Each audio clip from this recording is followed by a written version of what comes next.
நம்மளுடைய Tamil comments box சேனலில் X தளத்தில் வர்ற செய்திகளையும் அதுக்கு மக்கள் கொடுக்குற கமெண்டுகளையும் வந்து பார்த்துட்ருக்கோம். சமீபத்தில் தந்தி டிவி அதோட எக்ஸ் ஹேண்டலில் வந்து ஒரு செய்தி போட்டிருந்தாங்க.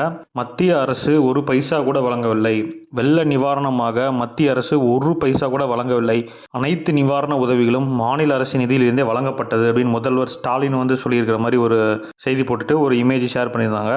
ஸோ அதில் வந்து மத்திய அரசு ஒரு பைசா கூட வழங்கலை, எல்லாமே மாநில அரசு நிதியிலேருந்து தான் வழங்கியிருக்காங்க அப்படிங்கிற மாதிரி ஸ்டாலின் ஐயா சொல்லியிருக்காங்க. இதுக்கு மக்கள் வந்து மோஸ்ட்லி நெகட்டிவ் கமெண்ட்ஸ் மட்டும்தான் கொடுத்துருந்தாங்க, பாசிட்டிவ் கமெண்ட்ஸ் எதுவுமே பார்க்க முடியல. அந்த நெகட்டிவ் கமெண்ட்ஸில் சில இன்ட்ரெஸ்டிங்கான கமெண்ட்ஸு, யோசிக்க வைக்கிற கமெண்ட்ஸ் வந்து நாங்கள் உங்களுக்காக கொடுத்துருக்குறோம். ஸோ ஒருத்தர் வந்து என்ன சொல்கிறாரு அப்படின்னா, உங்கள் வெப்சைட்லேயே பல கோடி எஸ்டிஎம்எஃப் மூலமாக சென்ட்ரல்லேருந்து வாங்கியிருக்கீங்கன்னு போட்டிருக்கீங்களே ஸ்டாலின் ஐயா அப்படின்னு சொல்லிட்டு ஒரு சில டேட்டாஸ் எல்லாம் வந்து இன்டெப்த்தாக போட்டிருக்காரு. ஸோ அதனால் வந்து இவர் முதல்வர் அவர்கள் சொல்கிறது பொய் அப்படின்னு சொல்ல வர்றாரு போல.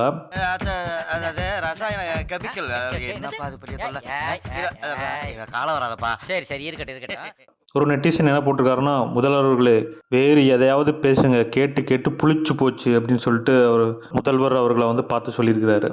ஒரே குஷ்டமப்பா, குஷ்டமா இது கஷ்டமப்பா, போவாயார் பிஞ்சு ஒரு வாரம் ஆச்சு. ஒரு நண்பர் என்ன போட்டிருக்காரு அப்படின்னா, ஓன் டேக்ஸ் ரெவென்யூ இந்த நிதியாண்டில் 1,81,000 கோடின்னு நீங்கள் தானே பட்ஜெட்டில் சொன்னீங்க, நீங்கள் தான் கொடுக்கணும், உங்கள் வீட்டில் இருந்து எடுத்துகிட்டு வந்து தரல, எங்கள் பணம் அது, 45,000 கோடி டாஸ்மாகில் இருந்தும் இன்னும் 15,000 கோடி நீங்கள் பெட்ரோல் டீசல் மேலே போடுற வாட் வரியில இருந்தும் வருது அப்படின்னு சொல்லிட்டு போட்டிருக்காரு. மத்திய அரசுக்கு ஆதரவாக போட்டிருக்கிறாரு. இந்த பொழப்பு பிழைக்கிறதுக்கு என் கூட வந்துருங்க, 3 வேளையும் சுடுசோறு சாப்பிடலாம். ஒரு நண்பர் என்ன ஒரு இமேஜ் ஷேர் பண்ணியிருக்காரு அப்படின்னா, கொடுக்குற நிதியெல்லாம் கருணாநிதிக்கு சிலை வைக்கிறது, பேனா வைக்கிறது, பெண்களுக்கு 1000 என கொடுக்கறது, கார் ரேஸுக்கு செலவு பண்ணுறது, மத்திய அரசு காசு தரலைன்னு கதறது அப்படின்னு போட்டு கேள்வியாக கேட்டிருக்கிறாரு.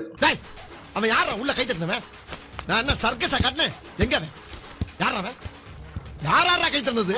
யாரா கை தட்டினது?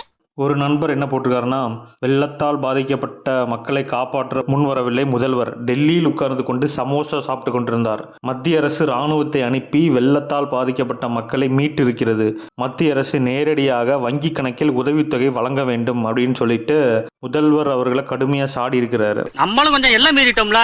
என்னடா மீறிட்டா? 100 200 கேட்பீங்கன்னு பார்த்தா சொந்த வீட்டை எழுதி கேட்கறீங்க, அப்புறம் உங்களை வெட்டாம என்ன பண்ணுவான்? ஒரு நெட்டிசன் என்ன போட்டிருக்காருன்னா, ஐயா அவங்க கொடுக்கலன்னா என்ன, உங்க கட்சி ஆளு போதைப் பொருள் கடத்தி 2,000 கோடி சம்பாரிச்சிருக்கிறான், அவங்கிட்ட கூட வாங்கி மக்கள் சேவை செய்யலாமே அப்படின்னு முதல்வர்களை பார்த்து ஒரு நக்கலா ஒரு கேள்வி கேட்டிருக்கிறாரு. டெய்லி பேசிக்கலாமா இல்ல மாசத்துக்கு பேசிக்கலாமா? என்னடா பேசிக்கிறது? துட்டுங்க, பணம் இல்லாம ஓட்டலாம். ஒரு நண்பர் என்ன போட்டிருக்காருன்னா, ஒரு பைசா இப்போது புழக்கத்தில் இல்லை என்பதால் வழங்காமல் இருந்திருப்பார்கள் அப்படின்னு போட்டிருக்காரு. எதுக்கு இது போட்டிருக்காருன்னா, முதல்வர்கள் வந்து ஒரு பைசா கூட வழங்கலை அப்படின்னு சொன்னதுனால ஒரு பைசா இப்போ புழக்கத்தில் இல்லை, அதனால வந்து வழங்காமல் இருப்பாங்க அப்படின்னு சொல்லி ஒரு நக்கலான ஒரு கமெண்ட் கொடுத்துருக்காரு. என்னப்பா இப்படி மாட்டிக்கிட்டீல? மாட்டிக்கிட்டனா? ஆமாண்ணே, விரலத்தாண்டா தொட்டேன், தொட்டுட்டு தானே மாட்டிக்கிட்டீங்க. ஒரு நண்பர் என்னன்னா, நீங்க கூடத்தான் போராடும் அரசு போக்குவரத்து ஊழியர்களுக்கு அவர்களுக்கு சேர வேண்டிய நியாயமான ஓய்வூதிய பணத்தை கொடுக்கவில்லை, இத்தனைக்கும் அவர்கள் சம்பளத்திலிருந்து பிடித்தம் செய்யப்பட்ட பணம் அப்படின்னு சொல்லிட்டு முதல்வர் அவர்கள் முன்னாடி வந்து ஒரு காட்டமான ஒரு கேள்வி வச்சிருக்கிறாரு. வேண்டாம், 1/4 நூற்றாண்டுக்கு அப்புறம் உன் வாழ்க்கையில ஒரு சந்தோஷம் கிடைச்சிருக்குதுன்னு அகம்பாவத்துல ஆணவத்துல தலகால் தெரியாம ஆடாத, இது நிலைக்காது. ஒரு நண்பர் என்ன போட்டிருக்காரு, மத்திய அரசா அப்போ வந்து ஒன்றிய அரசு இல்லையா அப்படின்னு சொல்லி ஒரு கேள்வி கேட்டிருக்காரு. எதுக்காகனா, இது வந்து இப்போ 2021 அப்புறமா நம்ம மாநிலத்தில் ஒன்றிய அரசுன்னு சொல்லியே வந்து பழக்கப்படுத்திட்டு இருக்கோம். இப்போ திடீர்னு முதல்வர்கள் மத்திய அரசு அப்படின்னு சொன்னோன்னா இப்போ என்ன புதுசாக மத்திய அரசு அப்படிங்கிற மாதிரி ஒரு கேள்வி கேட்டிருக்காரு. இதெல்லாம் நம்புற மாதிரியாங்க இருக்குது. ஆரம்பத்தில் நானும் தான் நம்பினாதான் சோறு போடுன்னு தாத்தா சொன்னாரு, அதுலேருந்து நம்பிட்டேன். நீங்க சாப்பிட்றீங்களா இல்ல?